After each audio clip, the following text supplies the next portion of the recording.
বিক্রি করে আমি 28 জন যাত্রী টাকা ফেরত দিয়ে দিছি, কিন্তু আমি তেল পানি যাত্রী দিতে পারতেছি না। এখন ঈদের আর 3-4 দিন বাকি আছে, অথচ গাড়ি এখন একটা গাড়ি ছাড়তে পারতেছি না।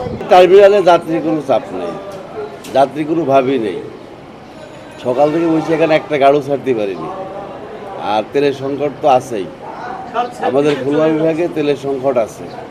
ওদিক থেকে তেলের অভাবে অনেক গাড়ি আসছে না, আমাদের গাড়ি আসছে না, অনেকের গাড়ি হিসাব বাদ আমাদের গাড়ি আসছে না, তেল পাচ্ছে না পাশে।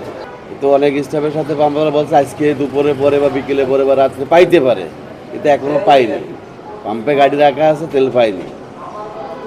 আর এদিক থেকে যে গাড়ি ছাড়ার কথা, মানে গাড়ি যাওয়া দু একটা চলে, যাত্রী হবে, সেই গাড়িগুলো বন্ধই আছে।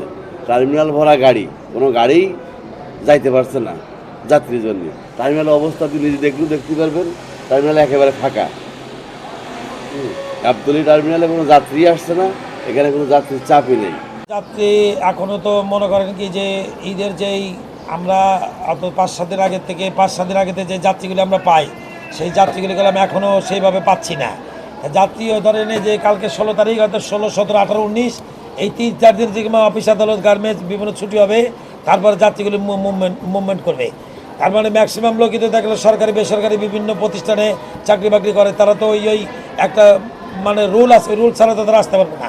আর এমনি টুকটাক গাড়ি যাচ্ছে, মানে সিট ফুল করে ছাড়তে পারছে। কিন্তু আরেকটা সমস্যা কি, আমরা তেলের সমস্যায় আছি। সরকার থেকে তো বলতেছে যে তেলের কোনো পর্যাপ্ত কোনো সমস্যা নাই। আসলে যেরকম আমার প্রতি কালকে আমার গাড়ি যায় দিনের 10টা, কালকে আমি দিনের ছাড়ছিল 2 গাড়ি, একমাত্র শুধু তেল পাই নাই। আর সকালে এক গাড়ির যাত্রী বিক্রি করে আমি 28 জন যাত্রী টাকা ফেরত দিয়ে দিছি, কিন্তু আমি তেল পানি যাত্রী দিতে পারতেছি না। এরকম ম্যাক্সিমাম পরিবহনে একই অবস্থা।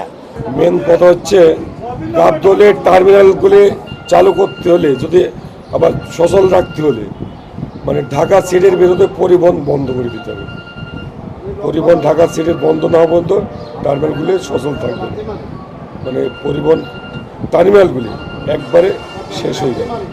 আর পরিবহন টার্মিনাল যারা চাকরি করে তারাও শেষ হয়ে যাবে, তাদেরও চলা এখন অনেক কষ্ট, তাদের সংসার চালানো কষ্ট, বিভিন্ন সমস্যা। গাবতলী এখন ঈদের আর 3-4 দিন বাকি আছে, অথচ গাড়ি এখন একটা গাড়ি ছাড়তে পারতেছে না, সিট খালি যাচ্ছে, লস হইতেছে ব্যবসা।